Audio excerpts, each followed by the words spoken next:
paling ujung, lalu juga yang segi warna biru yang di belakang Mobilio. Terus satu lagi yang di depan ini ada yang warna kuning, ya gitu. Teman-teman lihat tuh ada warna kuning di depan sini.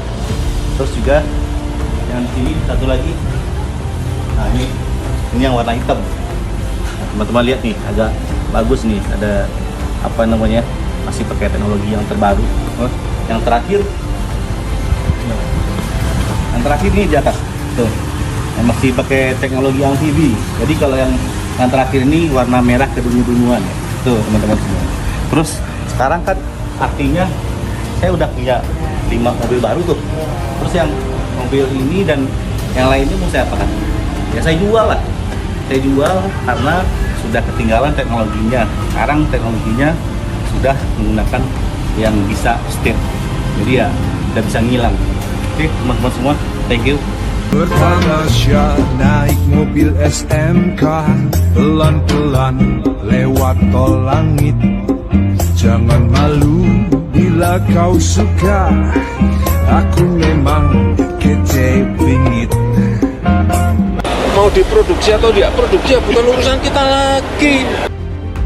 Mobil SMK belum selesai, tapi Presiden Jokowi telah menandatangani peraturan Presiden tentang percepatan pelaksanaan proyek strategis nasional. Dalam peraturan Presiden yang diteken Jokowi, sebanyak 227 proyek masuk di dalam daftar PSN terbaru.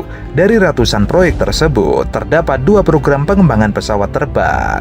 Proyek itu adalah program industri pesawat jarak menengah N245 dan program industri pesawat jarak menengah R80. Adapun program pesawat N245 ini diinisiasikan oleh BUMN, yakni PT Dirgantara Indonesia. Pesawat ini merupakan jenis fixed wing dengan menggunakan baling-baling. N245 termasuk pesawat berkategori pengembangan baru. Selain N245, pesawat lain yang ada di dalam kategori ini adalah NC212I dan N219.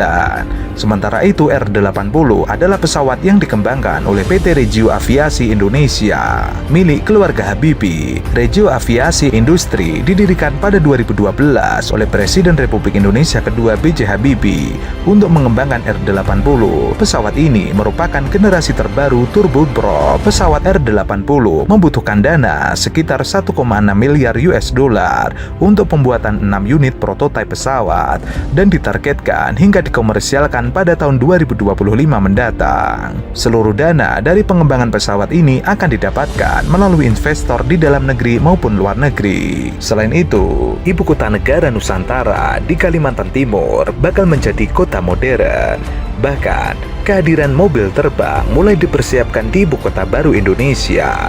Bekerja sama dengan Hyundai Motor Group, otoritas ibu kota negara dan Hyundai telah menandatangani nota kesepakatan untuk bekerja sama membangun ekosistem mobilitas udara yang maju atau Advanced Air Mobility di Indonesia. MOU tersebut dilakukan pada saat KTT B20 di Nusa Tenggara II Convention Center Indonesia. Penandatanganan MOU dihadiri oleh Presiden and Head of Advanced Air Mobility Division Hyundai Motor Group Jae-won Shin dan pejabat pemerintah Indonesia termasuk Kepala OIKN Bambang Susantono. Hyundai Motor di Indonesia. Nah, tentu sekaligus juga membicarakan mengenai masa depan teknologi daripada otomotif itu sendiri. Di dalamnya termasuk electric vehicle, fuel cell vehicle, kemudian autonomous vehicle. Bahkan industri ini sedang mempertimbangkan untuk flying vehicle, pembahasan seputar teknologi.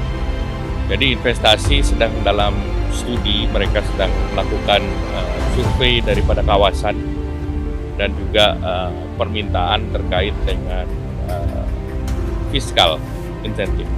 Ya tentu Pak Presiden positif untuk menanggapi industri otomotif karena ini salah satu yang menjadi andalan untuk ekspor di Indonesia ke depan.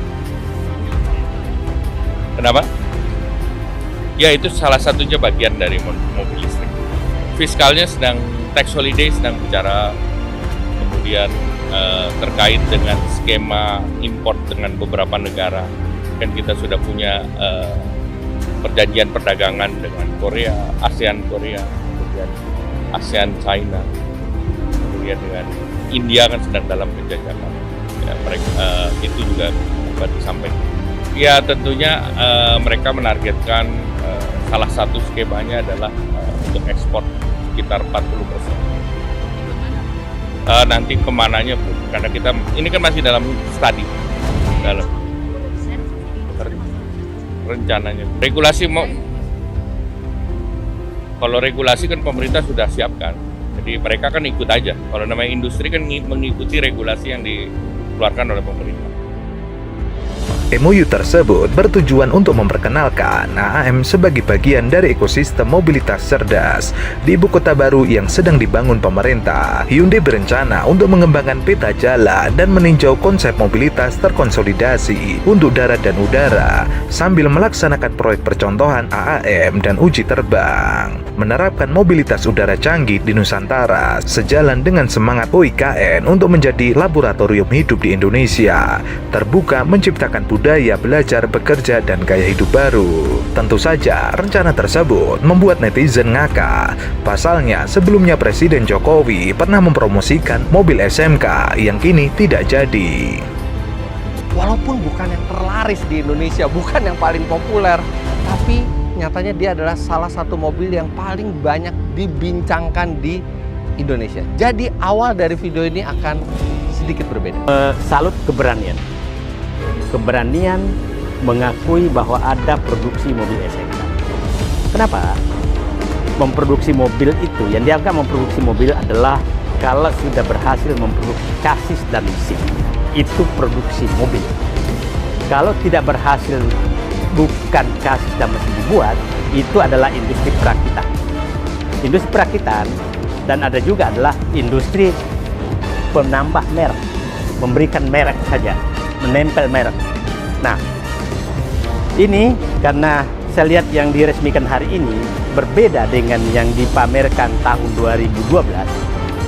2012 mobil SMK, berarti ada mobil lain lagi yang diberikan merek SMK.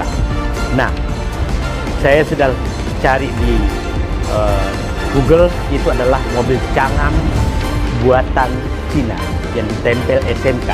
Ekonom senior Rizal Ramli merespon topik mobil SMK yang sempat viral di lini masa Twitter. Menteri Koordinator Bidang Perekonomian dan Menteri Keuangan Indonesia di era Presiden Abdurrahman Wahid mengaku ingin memesan 1 unit mobil SMK karena penasaran. Menurutnya, ia pernah dikipuli Jokowi di acara salah satu siaran TV nasional, sehingga sempat memuji SMK. Mobil industri bisa nanti naik ke sebuah industri. Tahapannya di negara-negara ya seperti itu tahapannya. Kualitasnya gimana Pak? Kualitas mobil Main sendiri, cek sendiri. Bagus apa interiornya, cantik, catnya mulus bagus, apalagi mesinnya juga halus, apalagi AC-nya dingin, apalagi. Harganya Pak? Harganya 95 juta.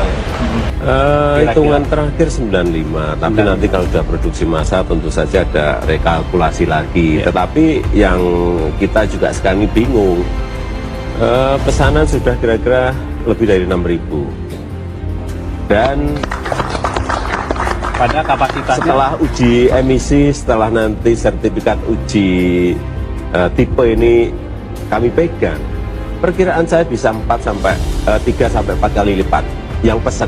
padahal kemampuannya baru 200-300. Kira-kira 200 sampai 300. Jadi kalau Mas Tommy mau pesan sekarang, nunggunya 3 tahun. Rizal Ramli lantas mempertanyakan apakah unit SMK ada atau menghilang. Ingin pesan 1 unit SMK Don Adam karena saya pernah dikipuli langsung Jokowi di acara Metro TV sehingga sempat memuji SMK. Penasaran makanya pesan 1 unit. Apakah unit real atau ngilang? Banyak juga pertanyaan-pertanyaan yang ingin saya tanyakan terkait dengan mobil Contohnya? ini gitu. Misalkan kenapa sih yang membedakan SMK dengan pabrikan mobil lainnya? Toh ujung-ujungnya declare bahwa ini adalah swasta murni, ya kan? Cuma memang namanya Indonesia. Terus kalau memang disebut ini Indonesia banget, tadi dibilang bahwa komponen dalam negerinya itu 62%. Terus berarti kalah dong sama let's say Avanza Xenia yang sudah sampai 95%. Itu ada juga di press release Kemenperin gitu kan.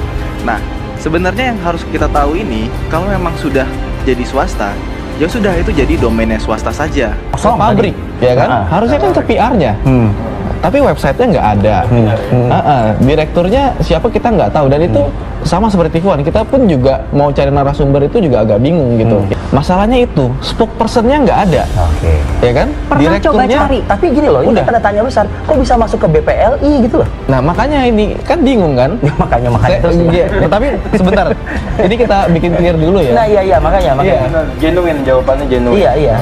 Kita bikin clear dulu ya, soalnya kata Profesor Salim Said ini kan tahun politik. Nah ini saya pasti ngomong apapun akan disangkut pautkan ke politik nih. Saya bisa dibilang kubu Prabowo atau kubu Pak Jokowi. Tapi kita clear dulu, ini kita bicara ilmiah aja ya, soal jurnalistik apa segala macam. Makanya saya harap pihak SMK juga nonton ini. Setelah itu mereka akan terbuka. Di-clearkan. Iya. Gitu. Ini saya direkturnya. Ini saya PR-nya. Jadi kalau misalkan ada pertanyaan-pertanyaan soal SMK, tahu koridornya tuh kemana gitu loh. Jangan dibikin liar seperti ini. Dan yang keluar pernyataannya itu justru bukan dari SMK-nya, dari politisi.